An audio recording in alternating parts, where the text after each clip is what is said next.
வணக்கம். Welcome to கதை திரட்டு audio books. இந்த வீடியோவில் நம்ம என்ன கதை கேட்க போகிறோம்னா, நிலவு ஒரு பெண்ணாகி கதையின் 5வது பகுதி. நம்ம சேனலை இது வரைக்கும் சப்ஸ்கிரைப் பண்ணாதவங்க சப்ஸ்கிரைப் பண்ணுங்க. பக்கத்தில் இருக்கிற பெல் ஐகானை கிளிக் பண்ணி ஆளுங்கிற ஆப்ஷனை ப்ரெஸ் பண்ணுங்க. ஸோ தட் நான் போடுற கதைகளை உடனுக்குடனே நீங்கள் கேட்கலாம். வாங்க கதைக்குள்ள போகலாம். நாளை விடிந்தால் புது வருட பிறப்பு. புது வருடத்தை வரவேற்கும் பொருட்டு அவர்களின் நண்பர்கள் அளிக்கும் விருந்திற்கு ராமநாதனும் சுதாவும் சென்று விட்டிருக்க, வீட்டில் தனித்திருந்த ரிஷியும் ராதிகாவும் தொலைக்காட்சியில் நேரடியாக ஒளிபரப்பாகிக் கொண்டிருந்த பால் டிராப்பை பார்த்து கொண்டிருந்தனர். ஒவ்வொரு ஆண்டின் இறுதியிலும் புது வருட கொண்டாட்டங்களில் ஒன்றாக நியூயார்க் நகரில் டைம்ஸ் ஸ்கொயர் என்ற இடத்தில் அதற்கென்றே வடிவமைக்கப்பட்ட கம்பத்தில் இருந்து பிரத்யேகமாக செய்யப்பட்ட பந்து விழும். அதை பார்த்து கொண்டிருந்த ராதிகாவிற்கு, அம்மாடி, ஒரு பந்து விழுவதை காண இத்தனை கூட்டமா என்றிருந்தது. அதுவும் உடலை நடுங்கும் இந்த டிசம்பர் மாத குளிரில். என்ன பால்ஜாப்போ என்னவோ ஒன்றும் புரியவில்லை அவளுக்கு. புரிந்தாலும் எதிலுமே சுரத்தின்றி இருந்தாள். அவளுக்கும் ரிஷிக்கும் திருமணமாகி வரும் முதல் வருட பிறப்பு இது. எல்லாம் நல்ல முறையில் இருந்திருந்தால் அவர்களும் இந்த நாளை நல்ல முறையில் கொண்டாடி இருக்க மாட்டார்களா? இப்படி ஆளுக்கு ஒரு இருக்கையில் அமர்ந்து இரவு தொலைக்காட்சியை பார்த்து கொண்டா இருப்பார்கள் என்ற ஏக்கத்துடன் கணவனை நோக்கினாள். அவனை மருத்துவமனையில் இருந்து வீட்டுக்கு அழைத்து வந்து இன்றோடு 3 நாட்களாகிவிட்டது. 5 படுக்கையறை கொண்ட விஸ்தாரமான தனி வீடு. உள்ளே நுழைந்ததும் மாடி படிக்கட்டு, அதன் இடப்புறம் லிவிங் ரூம், டைனிங் ஹால், வலப்புறம் ஒரு அறை, சமையற்கட்டு, ஃபேமிலி ரூம், மாடியில் 4 அறைகள். வீட்டுக்கு வெளியேயும் இது போன்ற ஒரு வீடு கட்டும் அளவுக்கு இடம் உண்டு. ஒற்றை படுக்கை அறையிலும் கணவனுடன் சந்தோஷத்துடனும் மன நிறைவுடனும் இருந்த ராதிகாவினால் இந்த பெரிய வீட்டில் நிம்மதியாக கூட இருக்க முடியவில்லை. அதிகம் பேசாத ராமநாதன் ஒரு புறம், எல்லாவற்றையும் சந்தேக கண் கொண்டு பார்க்கும் சுதா ஒரு புறம், எல்லாவற்றுக்கும் மேலாக அறிந்தவர் போன்று மட்டுமே தன்னை நடத்தும் கணவன் மறுபுறம் என தவித்து போனாள் அவள். அவளுடன் சிறிது பேசிக் கொண்டிருந்த அர்ஜுனும் ஆஷாவும் ரிஷி மருத்துவமனையில் இருந்து வீட்டுக்கு வந்ததுமே நிறைய நாள் வேலைக்கு விடுமுறை எடுத்து விட்டதாக சொல்லி திரும்பவும் பென்சில்வேனியாவுக்கு சென்று விட்டிருந்தனர். ஆக இப்பொழுது உடன் பேசுவதற்கு கூட ஆள் இல்லாமல் தனித்திருப்பது போன்று உணர்ந்தாள் ராதிகா. ஒரு வருடம் வெறும் நண்பர்களாக மட்டும் சேர்ந்திருந்து பார்க்கலாம் என்று ரிஷிவர்மன் சொன்ன பொழுது அப்போதைக்கு நிம்மதி அடைந்த ராதிகாவுக்கு தெரிந்திருக்கவில்லை அது இவ்வளவு கடினமாக இருக்கக்கூடும் என்று. ஓரோர் நேரத்தில், டேய், நான் உன் மனைவிடா என்று கத்தலாம் போன்று கூட அவளுக்கு தோன்றியது. உனக்கு என்னை என்ன நினைவு வர்றது? நினைவு வந்தாலும் வரவில்லை என்றாலும் நான் தான் உன்னுடைய மனைவி, அது என்னுடைய உரிமை என்று அவனுடைய சட்டையை கொத்தாக பிடித்து ஆட்டும் வெறி கூட முளைத்தது. அவளுக்கு வரும் கோபத்தின் அளவை கண்டு எதையும் பொறுத்து போகும் அவளே அரண்டு விட்டாள். தன்னுடைய ஆற்றாமையே கோபமாக வெளி வருகிறதென புரிந்தவளுக்கு மனம் மேலும் வாடியது. இதற்கிடையில் இந்தியாவில் இருக்கும் பாட்டியை அழைத்து ஒன்றுமே நடக்காதது போன்று வேறு பூசி மொழுக வேண்டியிருந்தது. அவளை பொறுத்தவரை ரிஷி அவளது கணவன், மனதாலும் உடலாலும் அவனை வரித்தவன். ஆனால் அவனோ அவளை வேற்று நபராக நடத்துவதை காணும் பொழுது தைரியமாக இருக்க வேண்டும் என தனக்குத்தானே உருவேற்றி கொண்டது கூட அவளுக்கு பயனற்று போனது. 3 நாட்களிலேயே இப்படி சோர்ந்து போனால் எப்படி? இப்பொழுதுதானே பிழைத்தெழுந்து வந்திருக்கிறான். நாளடைவில் எல்லாம் சரியாக போகும் என தனக்குத்தானே தைரியம் சொல்லி கொண்ட வண்ணம் இருந்தாள். தனக்கிருக்கும் நம்பிக்கையை விட பயம் அதிகமானால் எப்படி என்று தன்னைத்தானே கேள்வி கேட்டு கொண்டவளை தொலைக்காட்சியில் இருந்து வந்த ஆரவார கூச்சல் இடையிட்டது. தன் சிந்தனைகளிலேயே உழன்று கொண்டிருந்தவள் அவளுடைய கவனத்தை பால் டிராப் மீது வைத்தபடி புது வருடத்தை வரவேற்க தயாரானாள். கடிகாரம் நள்ளிரவை தொட்டதும் அந்த ஜனத்திரளில் இருந்தவர்கள் யாவரும் அவர்கள் அருகில் இருக்கும் அவர் துணையை கட்டிப்பிடிக்க முத்தமிட்டும் தங்களின் சந்தோஷத்தை பகிர்ந்து கொண்டதை பார்த்து கொண்டிருந்தவளிடம் முக்காலி மீது காலை நீட்டியவாறு சோஃபாவில் சாய்ந்து அமர்ந்திருந்த Rishivarman, happy new year Radhika என வாழ்த்து சொல்ல அவனை விழி மலர்த்தி பார்த்தாள் ராதிகா. தொலைக்காட்சியில் அவள் பார்த்த காட்சிக்கும் நட்பிற்கும் தான் எத்தனை வித்தியாசம்! அவன் ஒவ்வொரு முறையும் ராதிகா ராதிகா என்று அவளை விழிக்கும் போதெல்லாம் அவள் வெறுமையாக உணர்ந்தாள். என் மாமனாருக்கு நல்ல ரசனை. ராதிகா என்று எவ்வளவு அழகாக உனக்கு பேர் வச்சிருக்காரு பாரேன் என ரசித்து சிலாகித்தாலும் எப்பொழுதும் வாய் நிறைய அவளை ரதி என்றோ இல்லை ராதி என்றோ இல்லை ராது என்றோ தான் அவன் பெரும்பாலும் அழைப்பது. அவன் செல்லமாக பெயரை சுருக்கி அழைத்த போதெல்லாம் அந்த சுருக்கத்திற்கு பெரிதாக அவள் முக்கியத்துவம் கொடுத்தவள் இல்லைதான். ஆனால் அது இல்லை எனும்போதுதான் அதை மிகவும் எதிர்பார்த்தாள். இப்பொழுது அந்த செல்ல சுருக்கமே அவனுக்கு மறந்து போனது போன்று, அந்த இடத்தில் அணை விட்டது போன்று அவளது எண்ண அலைகள் தடைப்பட்டன. அழைப்பை மட்டுமல்ல, அவளையும் தானே அவன் மறந்து போனான். தன்னை சென்னையில் விட்டுவிட்டு ரிஷி அமெரிக்கா வந்திருந்த பொழுது கூட தனிமையை அவள் இப்படி உணர்ந்திருக்கவில்லை. இப்பொழுது கைக்கு எட்டும் தூரத்திலேயே அவனை வைத்து கொண்டு கணவனை விழி எடுக்காமல் பார்த்த ராதிகா மெல்ல அவளுடைய இருக்கையில் இருந்து எழுந்து வந்து, வெரி ஹாப்பி நியூ இயர் ரிஷி, இந்த வருஷம் நமக்கு நல்லதாக அமையட்டும் என்ற பிரார்த்தனையுடன் அவனை நோக்கி குனியவும் ரிஷியின் உடல் விரைப்புற்றது. அந்த விரைப்பை உணர்ந்த ராதிகா அதை சட்டை செய்யாமல் மிக இயல்பாக அவனது வலது கை புறம் இருந்த இரவு விளக்கை கை நீட்டி அணைத்தாள்.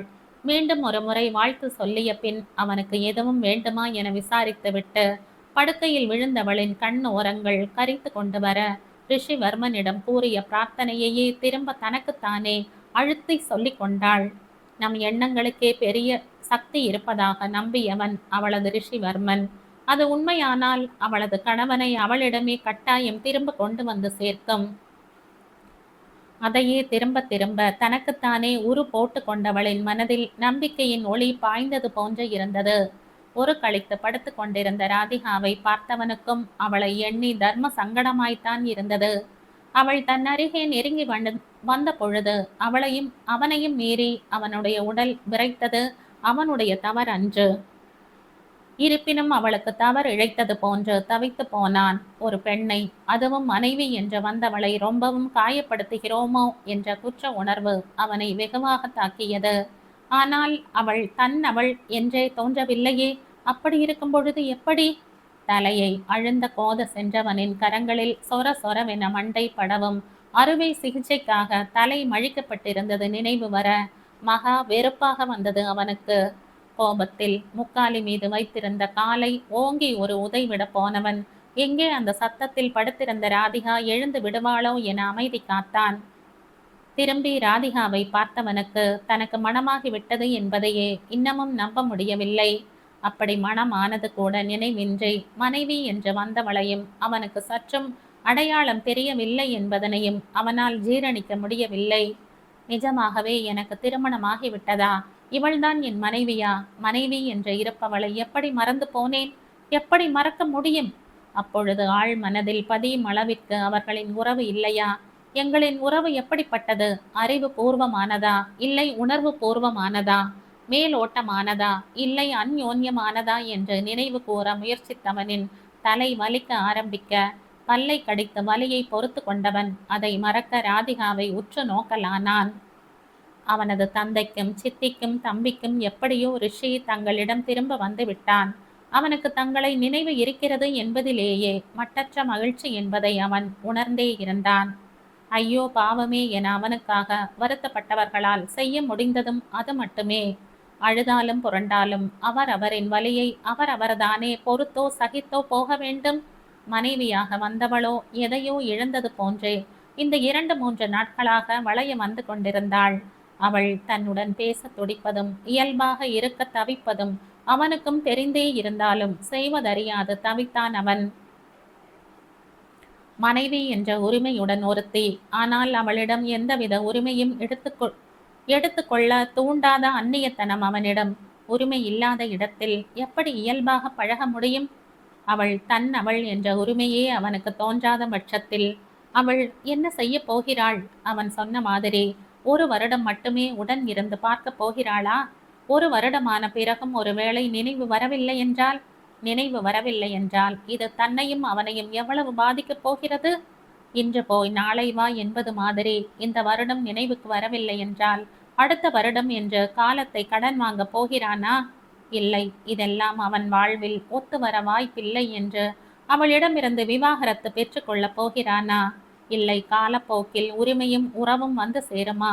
இதெல்லாம் சரியாகி விடுமா? அல்லது எப்பொழுதுமே அந்நியமாகத்தான் இருக்க வேண்டுமா? பழைய நினைவுகள் திரும்பவும் வரும்பொழுது, வந்தால் இப்பொழுது நினைவு இருப்பது ஒருவேளை மறந்து போகுமோ என்ற எண்ணமே அவனுக்கு மேலும் பயத்தையும் குழப்பத்தையும் விளைவிக்க மட்டுப்பட்டிருந்த தலைவலி அதிகமானது. பலவித சாத்தியக்கூறுகளை நினைக்கவே பயமாக இருந்தது. எத்தனை காலம் இப்படியே இருக்க இயலும்? வலியினால் தள்ளாடிக் கொண்டே மெல்ல எழுந்து வந்து படுக்கையில் விழுந்தவன் ராதிகாவை பார்த்து கொண்டே உறங்க முயற்சிக்க அவனது தலைவலியும் மெல்ல மெல்ல குறைந்து அடங்கியது. அவனது தலைவலிக்கு காரணமானவளே அவனின் வலி நிவாரணத்திற்கும் காரணமாகும் விந்தையை அவன் எப்பொழுது புரிந்து கொள்ளப் போகிறான்? இரவு யோசனையின் பலனாக புது வருடத்தை நல்ல முறையில் துவக்க முயற்சிக்க வேண்டுமென நினைத்திருந்தவன் காலையில் விழித்தெழுந்ததும் ஒரு மெல்லிய பொன் முறுவலுடனே குட் மார்னிங் ராதிகா என அவளுக்கு காலை வணக்கம் சொன்னான். கணவனின் பொன்முறுவல் ராதிகாவின் முகத்திலும் புன்னகையை தோற்றுவிக்க பதில் வணக்கம் கூறியவள், உங்க அப்பாவும் அம்மாவும் கோயிலுக்கு போயிருக்காங்களாம், திரும்பி வர மதியத்துக்கு மேல ஆகும்னு கிச்சன்ல நோட் எழுதி வச்சிருந்தாங்க என்றவாறே படுக்கைக்கு அருகே இருந்த மேஜையின் மீது அவனுக்கு குடிக்க காஃபியை வைத்தாள். எப்பவும் மார்கழி மாசம் அவங்க 2 பேருமே காலையில ஃப்ரிட்ஜ் வாட்டர் பாலாஜி கோவிலுக்கு கிளம்பிடுவாங்க. இத்தனை நாள் ஹாஸ்பிட்டலுக்கும் வீட்டுக்கும் அலைஞ்சதுல போயிருந்திருக்க மாட்டாங்க என்றவன் பல் தேய்த்து விட்டு வந்தான். கோப்பையை எடுத்து பருகியவாறே, ராதிகா, நம்ம கல்யாணம் எப்போ எப்படி நடந்தது என்ற ரிஷி விசாரிக்க படுக்கையை சரி செய்து கொண்டிருந்தவள் ஒரு கணம் அசைவின்றி நின்றாள். தங்களின் திருமணம் எப்படி நடந்தது என்று அவள் அவனுக்கு சொல்ல வேண்டுமா? இப்போ எதுக்கு கேட்குறீங்க ரிஷி என்றாள் திரும்பாமல். எத்தனை நாள் நான் ஒண்ணுமே தெரியாம இருட்டிலேயே இருக்க, அதான் தெரிஞ்சுக்கலாமேன்னு என பதில் வர, உங்களுக்கு தானா நினைவு வர்றதுதான் நல்லதுன்னு டாக்டர் சொல்லி இருக்கார் ரிஷி, ஏன் இப்போ கொஞ்சம் பொறுமையா இருக்கலாமே என்றாள் மெல்ல. தானா நினைவு வரலைன்னா என்ன செய்யறது?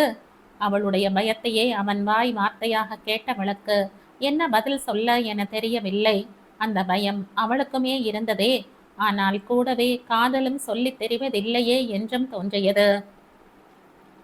பெருமூச்சுடன் கட்டிலில் அமர்ந்து எந்தவித ஏற்றமும் இரக்கமும் இன்றி செய்தி வாசிப்பது போன்று நடந்த நிகழ்வுகளை மட்டுமே சொன்னவள் அவை எதுவும் அவனின் மூடியிருந்த நினைவு பெட்டகத்தை தட்டி திறக்கிறதா என அவன் முகத்தை ஆர்வமுடன் பார்த்தாள். ரிஷிவர்மனும் அதையேதான் எதிர்பார்த்திருப்பான் போல.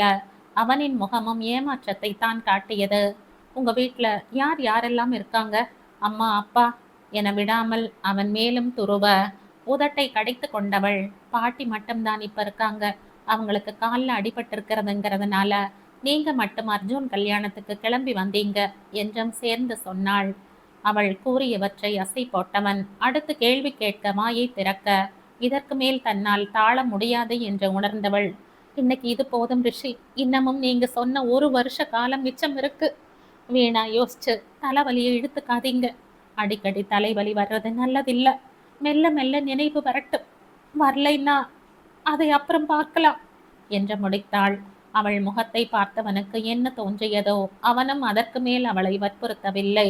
காலி கோப்பையை எடுத்துக்கொண்டு வெளியேறியவள் நின்று திரும்பி, உங்க அப்பா அம்மா உங்களோட தமிழ்ல பேசினாலும் அவங்களுக்கு இங்கிலீஷ்ல பதில் சொல்லும் நீங்க என்னோட மட்டும் தமிழ்ல பேசுறது ஏன்னு மட்டும் இப்போதைக்கு யோசிங்க என்ற நிதானமாக மொழிந்துவிட்டு செல்ல ரிஷிவர்மனின் கண்கள் வியப்பிலும் கேள்வியிலும் விரிந்தது. இந்த வித்தியாசத்தை அவன் இதுவரை உணரவில்லையே. தன் யோசனையின்றி தன்னிச்சையாகவே வருகிறதா? அவளை நினைவில்லாதவனுக்கு அவளுடன் பேசிய மொழி மட்டும் நினைவிருக்கிறதா?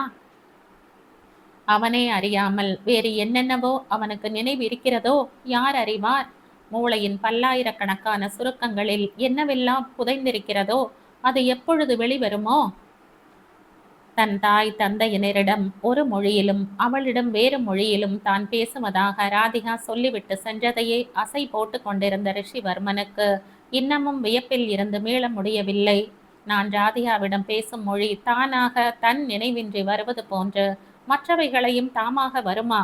இல்லை நானாக எதையும் தூண்ட வேண்டுமா? வேறு எதையெல்லாம் நான் இழந்தேன் என்று யோசனையில் ஈடுபட்டவனுக்கு எல்லாம் மச மசவெனத்தான் தெரிந்தது.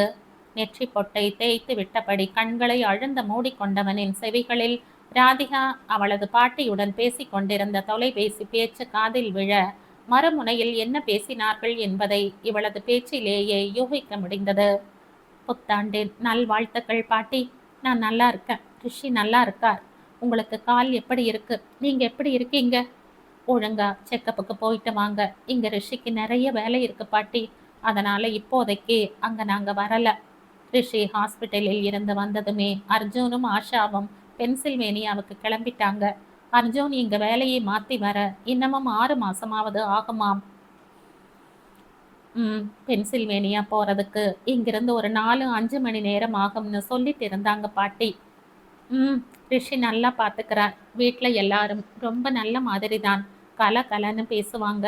உங்க கூட பேசணும்னு ரிஷியும் அத்தையும் சொல்லிட்டு தான் இருந்தாங்க. நேரம்தான் இங்கேயும் சென்னைக்கு ஒத்தே வரமாட்டேங்குது. நீங்க தப்பா எடுத்துக்காதீங்க பாட்டி. மெஸ்ஸுக்கு வர யாரோ ஏதாவது சொன்னா நீங்க ரிஷியை எப்படி சந்தேகப்படலாம்? இது பற்றி தெரிஞ்சா அவர் எப்படி கஷ்டப்படுவார்? வெளியே பனி ஜாஸ்தியா இருக்கு பாட்டி.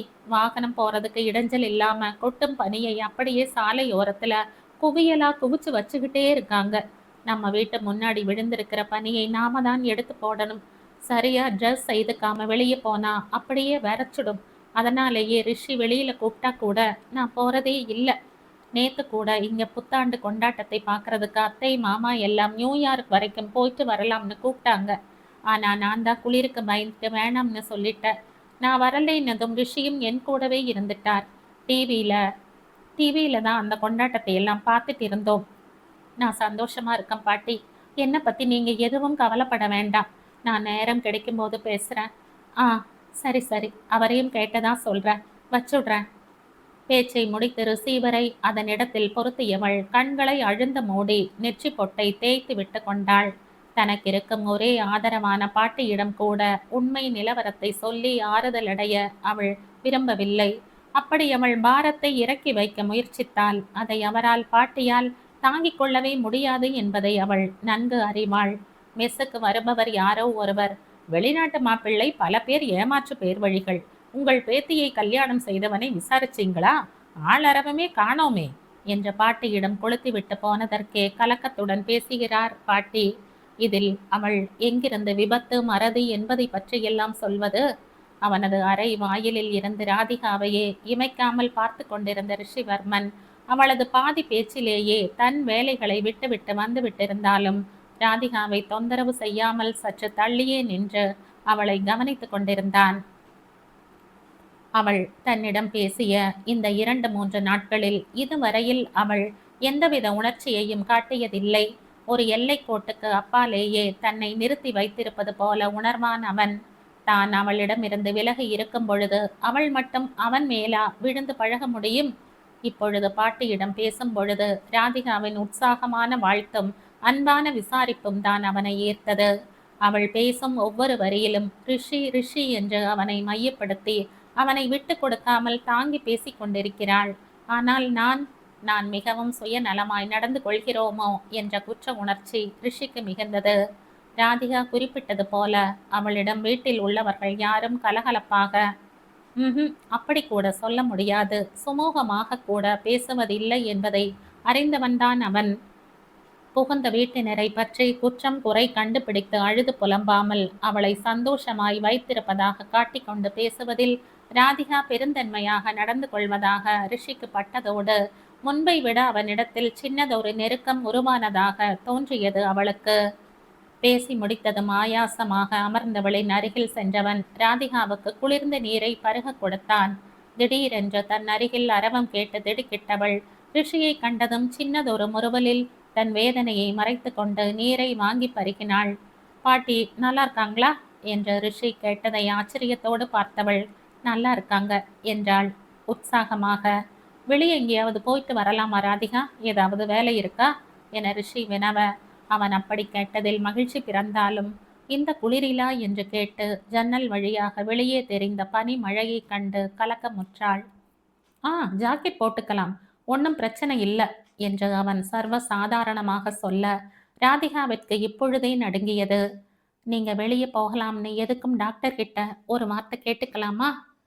லாங் ட்ரிப் தான் போக வேண்டாம்னு சொல்லி இருக்கார். இங்க நியூ ஜெர்சிக்குள்ளேயே தானே போயிட்டு வரோம்.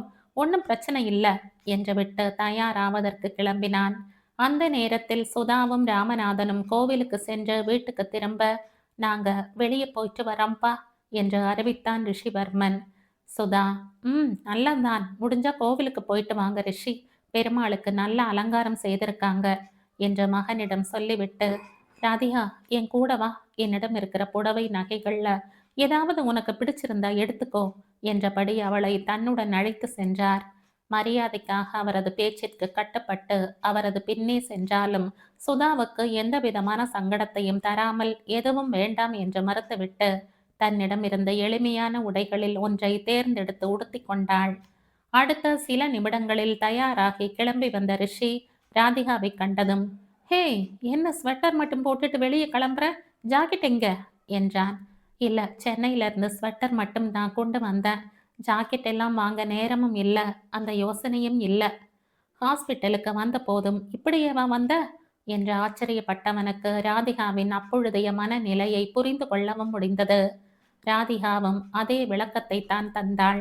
எனக்கு இந்த பனி குளிர் எதுவுமே தெரியல ரிஷி, உங்களை பார்க்கணும், உங்களோட நலனை தெரிஞ்சுக்கணுங்கிற எண்ணம் மட்டும்தான் இருந்தது என்று அவள் சொன்ன துணியில் அவனது மனம் இளகியது. மீண்டும் வீட்டினுள் சென்று வந்தவன் கோவிலுக்கு போயிட்டு அப்படியே திரும்பி வரும்போது கடைக்கு போயிட்டு வரலாம், அதுவரை என்னுடையதை உபயோகப்படுத்திக்கோ என்று தன்னிடமிருந்த இன்னொரு ஜாக்கெட்டை எடுத்து அவளிடம் தந்தான். ஒரு நன்றியோடு பெற்றுக்கொண்டவளுக்கு ரிஷியிடம் நல்லதொரு மாற்றம் ஏற்படும் என்ற நம்பிக்கையும் எழுந்தது. அவர்கள் கிளம்பியதும் சுதா, உங்ககிட்ட நம்ம ரிஷி பற்றி ஒரு விஷயம் பேசணும், எதையும் பேசுறதுக்கு முன்னால ஒரு தடவைக்கு 2 தடவை யோசிச்சு கலந்து பேசி விசாரிச்சு தான் பேசணும்னு இருக்கேன் ராம் என்ற முஸ்தீப்புடன் கணவனிடம் பேச்சை தொடங்கினார். ராமநாதனின் சம்மதம் கிடைக்க பெற்றதும், நம்ம ரிஷியோட ஃப்ரெண்டு யக்னேஷும் ரிஷியும் சேர்ந்து ஒரு ஃப்ரான்ச்சைஸ் எடுத்து நடத்துகிறாங்கங்கிறது வரைக்கும் நமக்கு தெரியும் இல்லையா என்று நினைவூட்டினார். ஆமாம், ரிஷி அவனுடைய பேரில் இருந்த வீட்டை அடமானம் வச்சுத்தானே தொழில 2 கோடி முதல் போட்டான். 3 வருஷமா அதுல மாசத்துக்கு இவ்வளவுன்னு பங்கு பணம் வந்துட்டு தானே இருந்தது. இப்பவும் வந்துட்டு தான் இருக்கு.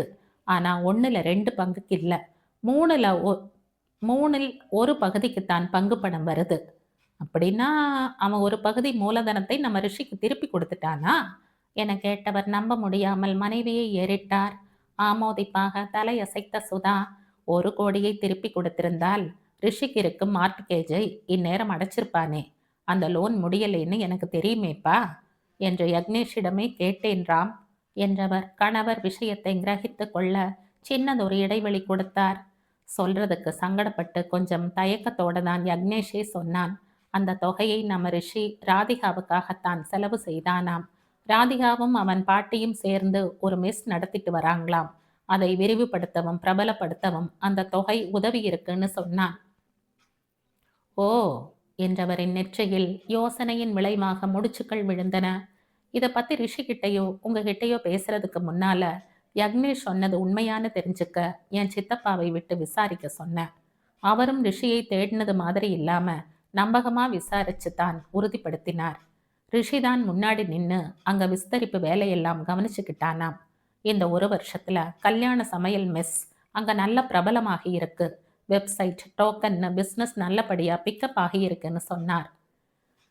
ஒரு சின்ன அதிருப்தியோடு, நீ ஏன் விசாரிச்ச, இதெல்லாம் தெரிஞ்சா ரிஷிக்கும் ராதிகாவுக்கும் சங்கடம் தானே என்று வருந்தினார்.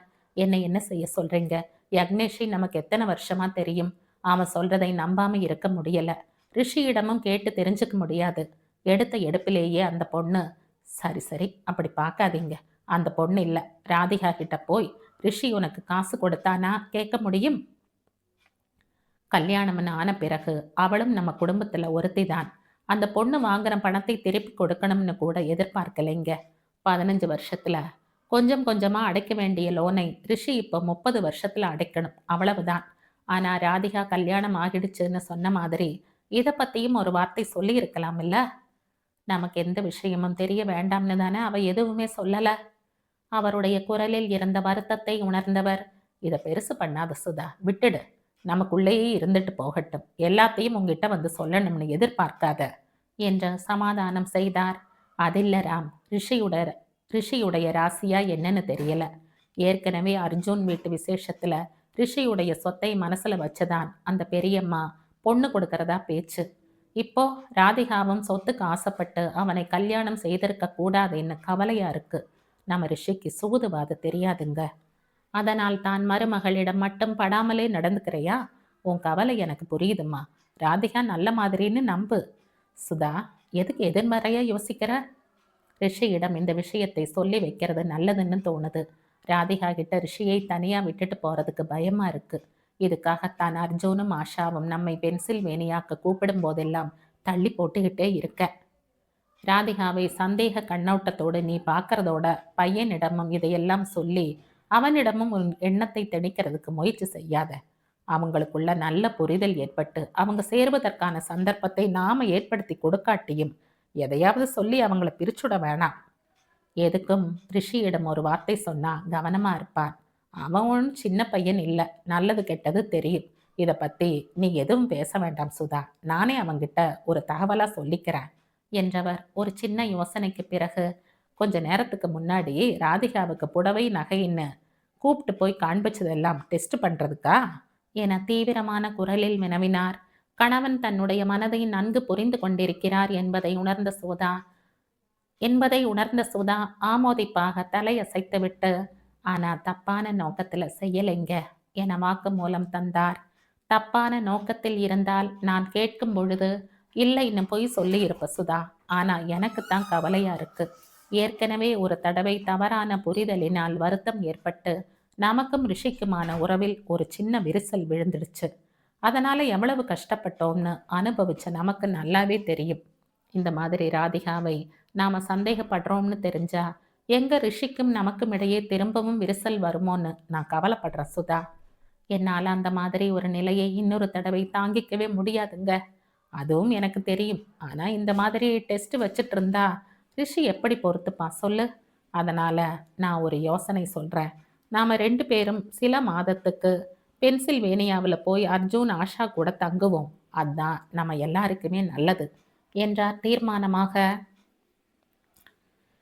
புத்தாண்டு தினத்தையொட்டி ஃப்ரிட்ஜ் வாட்டர் பாலாஜி கோவிலில் இருந்த பலத்த கூட்டத்திற்கிடையே அழகுற அலங்கரித்திருந்த பெருமாள் தரிசனத்தை கண் குளிர ரசித்துவிட்டு ராதிகாவும் ரிஷியும் அங்கேயே கீழே இருந்த உணவு கூடத்தில் அமர்ந்து பிரசாதம் அருந்தி கொண்டிருந்தனர். உணவு கூடத்திலும் கூட்டம் அதிகமாக இருந்ததால் 4 அமரும் இருக்கையில் இவர்களது இருக்கைகள் போக மீதம் இருந்த 2 இருக்கைகளை வேறொரு புதுமண தம்பதியோடு பகிர்ந்து கொள்ள வேண்டிய சூழல் அமைந்தது. அந்த புதுமையான தம்பதியினரில் இருந்த பெண்மணி 4 பொதுவான விஷயத்தை பற்றி மட்டும் பேசிக் கொண்டிருந்தாள். மற்ற மூவரும் அவளது பேச்சுக்கு ஆமோதிப்பாக தலையை மட்டும் அசைத்து கொண்டிருந்தனர். வெண்ணை தாண்டி வருவாயா படத்தில் அன்பில் அவள் பாட்டு வரும் தெரியுமா? அதில் இந்த கோவிலை தான் காண்பிச்சிருப்பாங்க. பார்த்ததுமே என் ஹப்பி கிட்ட சொல்லிட்டு இருந்த ஒரே குஷிதான். மற்றவர்கள் புன்னகையை மட்டும் சிந்த அந்த பெண் தொடர்ந்து உற்சாகமாக பேசிக்கொண்டிருந்தாள். போகும்போது அவர்கிட்ட மல்லிகை பூ கேட்டிருக்கேன். இங்க கோவில்ல இருக்கும் கடையில விற்குமாம். என் ஃப்ரெண்டு சொன்னாள், ஃப்ரிட்ஜ் வாட்டர் கோவில் புளி சாதத்தையும் மல்லிகை பூவையும் மிஸ் பண்ணிடாதேன்னு. நீங்களும் மிஸ் பண்ணாதீங்க என்ற தகவலோடு ரிஷியிடம், சார் உங்க வீட்டம்மாவுக்கு வாங்கி கொடுங்க என சிபாரிசும் செய்தாள். எனக்கு மதுரை தாங்க ஊர். தெருவுக்கு தெரு மல்லிகை பூ கடை இருக்கும்.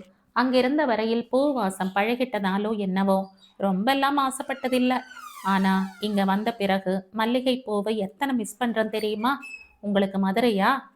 சின்ன புன்னகையுடன் எனக்கு சென்னை என்றாள் ராதிகா. எங்க ஊர்ல இருந்துதான் மல்லிகை இங்க வருதாம். உலகமே ஒரு குளோபல் வில்லேஜ்னு சொல்றது எத்தனை பொருத்தமா இல்ல? இந்த ஊர்ல எப்படிங்க பொழுது போகுது உங்களுக்கு? வீட்டுக்குள்ளேயே எனக்கு அடைஞ்சு கிடக்கிற மாதிரி இருக்கு. என்னதான் இருந்தாலும் நம்ம ஊர் தாங்க. பக்கத்து வீடு எதிர்த்த வீடுன்னு பழக்கம் பேசி அதெல்லாம் இங்க முடியாதில்ல. ஆ நீங்க நல்லா பேசுறீங்க என்று சிநேகமாய் முறுவலித்தாள் ராதிகா. இப்படித்தாங்க இந்தியன் ஸ்டோர்ஸ்ல ஒரு அம்மா நல்லா பேசுதேன்னு சகஜமா பேசினேன். பார்த்தா அடுத்த நாளே ஏதேதோ பொருட்களோட வீட்டுக்கு வந்து மல்டி லெவல் மார்க்கெட்டிங் பிஸ்னஸ் செய்யுங்கன்னு நின்னுட்டாங்க. நீங்க எதுவும் அந்த மாதிரி பிஸ்னஸ் செய்யல இல்ல? இல்ல என்று ராதிகா தலையசைக்க தீவிரமான யோசனையில் இருந்த ரிஷிவர்மன் மதுரையில கருப்பட்டி போட்டு பருத்தி பால் ரொம்ப ஃபேமஸ் தானே என்று சந்தேகத்துடன் வினவினான். கணவனுடைய கேள்வியில் கண்களை விரித்து திகைப்புடன் நோக்கினாள் ராதிகா. மிஸ் மெனுவில் மதுரை பிராந்திய சமையல் இருக்கும் பொழுது அதில் கருப்பட்டி பருத்தி பாலும் அடக்கம். உணவு பதார்த்தம் ரிஷிவர்மனுக்கு நினைவில் இருக்கிறது என்றால் கூடிய விரைவிலேயே இவர்கள் வாழ்ந்த வாழ்க்கையும் அவன் நினைவுக்கு வரும் என்று உற்சாகம் கொண்டது அவள் மனது. புது பெண்மணி, ஐயோ பருத்திப்பால் எனக்கு ரொம்ப ரொம்ப பிடிக்குங்க. அதை வேற நீங்க ஞாபகப்படுத்திட்டீங்களா? இங்கதான் சார் கருப்பட்டியும் கிடைக்க மாட்டேங்குது, பருத்தி விதையும் கிடைக்க மாட்டேங்குது. அடுத்த தடவை ஊருக்கு போகும்போது தான் அதை வாங்கணும். உடம்புக்கு ரொம்ப நல்லது, வலுன்னு அம்மா சொல்வாங்க என்று சாதாரணமாக தந்த பதிலில் ரிஷிவர்மன் சிந்தனையில் ஆழ்ந்தான். ஊற வைத்த பருத்தி விதைகளை அரைத்து பால் எடுத்து அதை கருப்பட்டி பாகுடன் காய்ச்சி ஏலக்காய் சேர்த்து செய்யும் பருத்தி பால் மிகவும் ருசியாக இருக்கும். நியூ ஜெர்சியில் பருத்தி விதை கருப்பட்டி கிடைக்கவில்லை என்றால் வேறு எங்குதான் பருத்தி பாலை நான் ருசித்திருக்க முடியும்? பருத்திப்பால் நினைவில் இருக்கிறது என்றால் மற்ற விஷயங்கள் எல்லாம் என் மூளையின் எந்த மூலையில் சென்று ஒளிந்திருக்கின்றதோ? மற்ற இருவரும் விடை பெற்று சென்ற பிறகும் தன் யோசனையில் இருந்து மீளாமல் இருந்தவனை புரிந்து கொண்டவளாக, டாக்டர் தான் சொல்லியிருக்காரே, பேசும் மொழி, பதார்த்த ருசி, பழகிய வாசனை, இதெல்லாம் ஆள் மனசில் இருந்து விஷயங்கள் என்று இயல்பாக இருங்க ரிஷி என்று மெல்லிய குரலில் தேற்றினாள். கோவிலில் இருந்து வெளியே வரும்பொழுது சற்று முன் பேசியதை நினைவில் கொண்ட ரிஷிவர்மன் அங்கு விற்ற மல்லிகை பூவை ராதிகாவுக்கு வாங்கி கொடுக்கவும் மறக்கவில்லை. நேசத்துடன் பெற்று கொண்டவள், வீட்டுக்கு போய் பூ வச்சுக்கிறார் ரிஷி என்று தனது கைப்பையில் மத்திரப்படுத்தி கொண்டாள். புத்தாண்டையொட்டி துணிக்கடைகள் பூட்டி இருக்க இருவரும் கோவிலில் இருந்து நேரடியாக வீட்டை வந்தடைந்தனர். வீட்டுக்கு வந்ததும் தன் கணவன் வாங்கி கொடுத்த மலர்ச்சரத்தில் பாதையை சுதாவிடம் தந்த ராதிகா, அங்க மல்லிகைப்பூ வித்தது, அத்தை நீங்க வச்சுக்கோங்க என்று சொல்ல, இந்த பெண்ணை போய் சந்தேகப்பட்டியே என பார்வையாலேயே மனைவியை சாடினார் ராமநாதன். அன்று மாலையே ரிஷியிடம் சென்று யக்னேஷ் கூறிய விவரங்களை தகவலாக சொல்லிய ராமநாதன் அர்ஜுன் ஆஷா வீட்டிற்கு அந்த வார இறுதியில் தாங்கள் செல்வதாக அறிவித்தார்.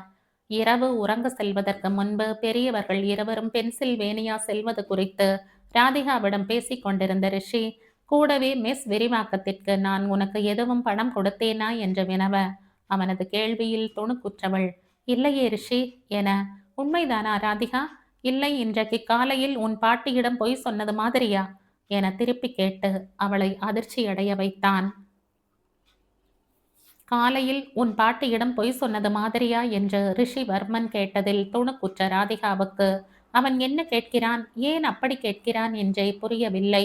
இங்கிருக்கும் நிலவரத்தை பாட்டியிடம் உள்ளது உள்ளபடியே உரைக்காமல் எல்லாவற்றையும் திரித்து திரித்து அப்படி சொல்வது சரியில்லை, திரித்து என்றால் அதில் ஒரு கயமைத்தனம் வருகிறதே. இவள் நல்லதுக்குத்தானே சொன்னாள். எல்லாவற்றையும் பூசி மொழிகியது போன்று இவளிடம் நான் என்ன பூசி மொழிகினேன்? அதற்கு அவசியம்தான் என்ன? நீங்க என்ன கேட்குறீங்கன்னு புரியலையே ரிஷி. பாட்டியோட உடல் நிலையை கருதி அவங்கள வேற வீணா எதுக்கு கலவரப்படுத்தணும்னு சின்ன பொய் சொன்ன நான். ஆனா உங்ககிட்ட நான் என்ன பொய் சொன்னேன்னு நீங்க சொல்றீங்க? நெற்றி சுருங்க புரியாத பாவனையோடு கேட்டவளை கூர்மையாக பார்த்தான் ரிஷிவர்மன். நிஜமாகவே ஒன்றும் தெரியாமல் கேட்கிறாளா? இல்ல பாட்டிக்காக சின்னதா பொய் சொன்னது போன்று இப்பொழுது அவனுடைய உடல்நிலையை கருதி அவனிடம் எதுவும் சொல்லாமல் மறைக்கிறாளா? நான் பொய்ன்னு சொல்லியிருக்க கூடாது, சாரி. பொய்யின் இல்ல, என்னோட ஹெல்த்தை முன்னிட்டு எனக்கு தேவையில்லாமன்னு நினைச்சு எதையும் கொஞ்சம் குறைச்சு சொல்றியோன்னு என்ற உடனேயே இறங்கி வந்தவனை இன்னமும் புரியாமல் தான் பார்த்து கொண்டிருந்தாள் ராதிகா. உன்னுடைய மெஸ்ஸிற்காக நான் ஏதாவது பணம் கொடுத்திருந்தால் அதில் தப்பு ஒன்றும் இல்லை. மனைவிற்காக, மனைவியின் தொழிலுக்காக கணவன் செய்கிறது ஒன்றும் குற்றம் இல்லையே. எனக்கு தெரியாததை தெரிஞ்சுக்கத்தான் கேட்கிறேன், கூச்சப்படாம சொல்லு என்று ஊக்கினான். இதுல சொல்றதுக்கோ கூச்சப்படுறதுக்கோ ஒண்ணுமே இல்லை ரிஷி. நிஜமாவே மிஸ்ஸுக்காகன்னு உங்ககிட்ட ஒன்றும் வாங்கல. பேங்க் லோன் போட்டு கொஞ்சம் மிஸ் பணம் கொஞ்சம் என்றுதான் எல்லாம் செஞ்சிருக்கு. லோன் போட்டா வருமான வரியில கொஞ்சம் கழிச்சுக்கலாம்னு நீங்க தான் யோசனை சொன்னீங்க என்றவள் உள் இழுத்த மூச்சுடன், ஏன் இப்ப திடீர்னு மிஸ் விரிவாக்கம் பத்தி கேட்டீங்க? எதுவும் உங்களுக்கு நினைவு வந்திருக்கா என்று ஆர்வமுடன் வினவினாள். தலையை மறுப்பாக அசைத்த ரிஷி, இல்ல எனக்கு எதுவும் நினைவு வரல என்று மட்டும் கூற, எழுந்த ஏமாற்றத்தை மறைத்து கொண்டு, அப்புறம் எப்படி அதை மட்டும் குறிப்பா கேட்டீங்க என்றாள் குழப்பத்துடன். ஒரு கணம் தயங்கி யோசித்த ரிஷிவர்மன் யக்னேஷ் சொன்னதாக ராமநாதன் கூறியதை ராதிகாவிடம் தெரிவிக்க அதிர்ச்சியில் வாயடைத்து போனாள் அவள். பழி ஓரிடம் பாவம் ஓரிடம் என்று இதைத்தான் சொல்வார்களோ? பிரான்சைஸ் தொடங்க எவ்வளவு பணம் வேண்டும் என ரிஷியே இவளிடம் சொல்லாதிருந்தால் கூட அதே தொழிலில் இருப்பதால் ராதிகாவுக்கு தெரிந்திருக்கும். அதில் 1/3 பணம் என்றாலும் கூட அதுவே கிட்டத்தட்ட 1 கோடிக்கு குறையாமல் வருமே. அத்தனை பணத்தையா மெஸ்ஸில் போட்டதாக யக்னேஷ் சொன்னான்? ஏன் முதலில் யக்னேஷ் எங்கே கொடுத்தான்? வரும் காலத்தில் ஏதோ ஒரு நாள் கொடுப்பதாகத்தானே சொல்லி இருந்தான். பணம் என்றால் பிணமும் வாயை திறக்கும் என்று கேள்விப்பட்டிருக்கிறாள். அதற்காக உற்ற நட்பு கூடவா நிறம் மாறி போகும்? யக்னேஷ் மாதிரி சில பேருக்கு மனசாட்சியை தூங்க வைப்பது மிகவும் எளிது போல. ரிஷிக்கு நினைவில்லை என்பதனால் அவளை எப்படியெல்லாம் ஏமாற்ற பார்க்கிறான்.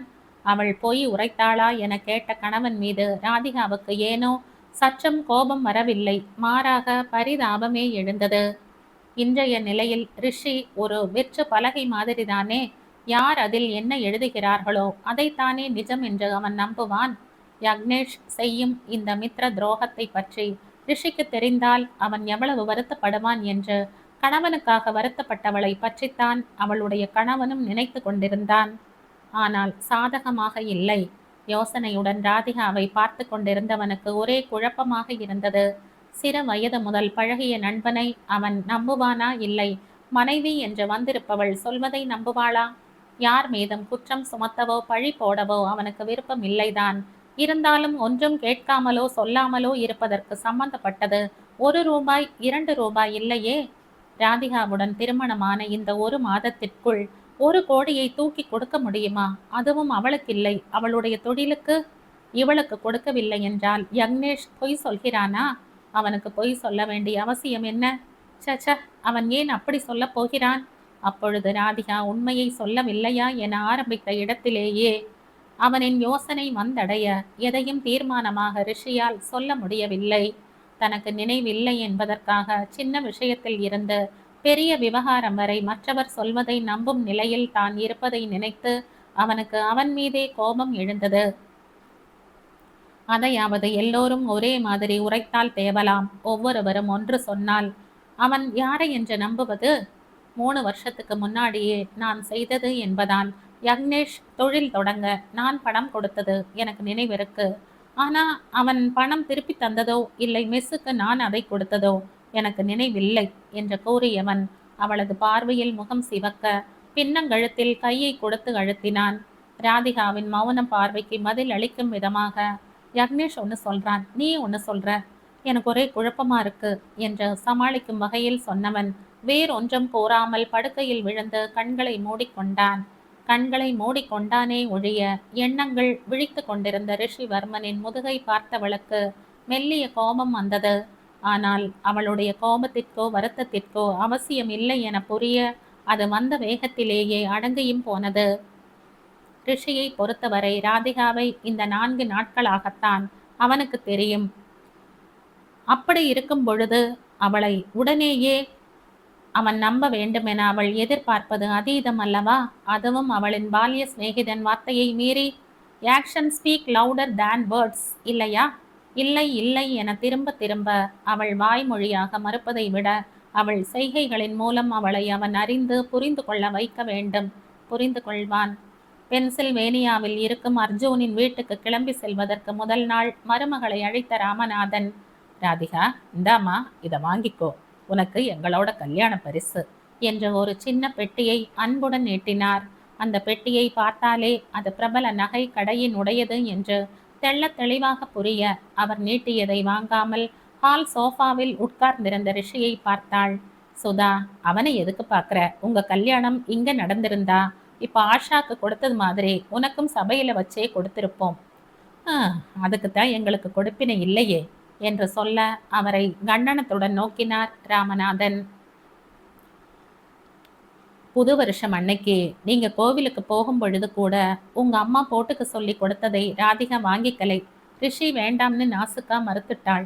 இதையாவது வாங்கி சொல்லுப்பா என மகனிடம் கூறியவர் மருமகளிடம், வாங்கிக்கோ ராதிகா, உனக்கு நகையில ஆசை இல்லாம இருக்கலாம், ஆனா இது எங்க ஆசை. எங்களுக்கு என்ன மகளா இருக்கு போட்டு அழகு பார்க்க? வீட்டுக்கு வந்த மருமகளுக்கு செய்யறது எங்க கடமையும் கூட. அதுல எங்களுக்கு ஒரு சந்தோஷம் என்று விட்டு மனைவியிடமும், சொல்லு சுதா என அர்த்த புஷ்டியான பார்வை ஒன்றை செலுத்தினார். சுதாவும், வாங்கிக்க ராதிகா என இணைந்து சொல்லி கவரை ராதிகாவின் புறம் அவரும் சேர்த்து நீட்டினார். ராமநாதன் கூறியதில் மனம் நிகழ்ந்தாலும் ராதிகாவுக்கு இன்னமும் தயக்கம் போகவில்லை. அவளை இன்னமும் சுதா முழு மனதுடன் ஏற்காதது மாதிரியே அவளுக்கு தோன்றியது. இல்ல மாமா, இப்ப எதுக்கு இதெல்லாம், உங்ககிட்டயே இருக்கட்டும், எங்கேயாவது போகும்போது வாங்கி போட்டுக்கிற என அவள் இன்னமும் தயங்கி தயங்கியே நிற்க, நீ கையை நீட்டி வாங்குற மாதிரி தெரியல என்ற ராமநாதன், ரிஷி வா, வந்து இதை அவளுக்கு போட்டுவிடு என ரிஷியிடம் பணித்தார். நடப்பதையெல்லாம் யோசனையுடன் வேடிக்கை பார்த்து கொண்டிருந்தவன் இருக்கையை விட்டு மெல்ல எழுந்து வந்து சுதா கொடுத்த 4 ரோடியம் வளைகளையும் ரூபியும் வைரமும் பதித்திருந்த பெரிய ஹார செட்டையும் ராதிகாவுக்கு அணிவிக்க அவனையே விழி எடுக்காமல் பார்த்திருந்தாள் ராதிகா. அவனும் அவளையே தான் பார்த்து கொண்டிருந்தான். அப்பொழுது மட்டுமல்ல, தொடர்ந்து வந்த நாட்களிலுமே அவனுடைய பார்வை ராதிகாவை தொடர்ந்த வண்ணமே இருக்க, அவனுடைய செவிகளில் அவன் தந்தை சொன்னதே திரும்ப திரும்ப ஒலித்து கொண்டிருந்தது. இரவலாக கொடுத்ததை கூட சம்பந்தப்பட்டவர் வந்து கேட்கும் வரை மறந்தது போன்று தன்னிடமே வைத்துக் கொள்பவர்களை அவன் பார்த்திருக்கிறான். அவர்களுக்கு மத்தியில் பரிசாக வருவதை கூட வாங்கிக் கொள்ள தயக்கம். அது நடிப்பாகவும் தோன்றவில்லை. கடைசியில் அதை மிகுந்த தயக்கத்துடனே தான் பெற்று கொண்டாள். அப்படி பெற்று கொண்டவள் அன்று இரவே ரிஷியிடம் கொண்டு வந்து கொடுத்து பத்திரப்படுத்தி வைக்கவும் சொல்லிவிட்டாள். அவளிடமே இருக்கட்டும் என அவன் சொன்னதற்கும், இருக்கட்டும் ரிஷி, யார்கிட்ட இருந்தா என்ன, முழு மனசோட கொடுக்கும் பொழுது நானே வச்சுக்கிறேன், ஃப்ரெண்டுன்னு இல்லாம மனைவியா வாங்கிக்கிறேன் என்று சாதாரணமாக கூறிவிட்டு அவள் சென்றுவிட அவனுக்குத்தான் ஒரு மாதிரியாகிவிட்டது. அந்த வாரத்தில் ஒரு நாள் இங்கிருக்கும் சீதோஷ்ண நிலைக்கு ஏற்றபடி ராதிகாவுக்கு சில உடைகளை தேர்ந்தெடுக்க சென்ற இடத்திலும் அப்படித்தான். ஒவ்வொரு உடையாக பார்த்து அவள் கழித்து கொண்டே வர என்னவென்று கவனித்தவனுக்கு அவள் விலையை பார்த்து பயந்துதான் வேண்டாம் என்கிறாள் என புரிய, இங்கே மைனஸில் டெம்பரேச்சர் இருக்கும்போது நீ ஒரு ஸ்வெட்டரும் காட்டன் சுடிதாரோடையும் இருக்க முடியாது என்று வற்புறுத்தி தான் அவளை 1-2 உடைகளையாவது அவன் வாங்க வைத்திருந்தான். ஒவ்வொன்றையும் இந்திய ரூபாய் கணக்கிற்கு மாற்றி வாயை பிளந்தவள், இது 2000 ரூபாயா, ஷூ 3500 என்ற கண்களை அகல விரித்தது. இப்பொழுது ரிஷிக்கு நினைவு வர அவன் இதழோரத்தில் புன்னகை பூத்தது. இந்த கதையின் தொடர்ச்சியை அடுத்த பதிவில் கேட்கலாம். நன்றி.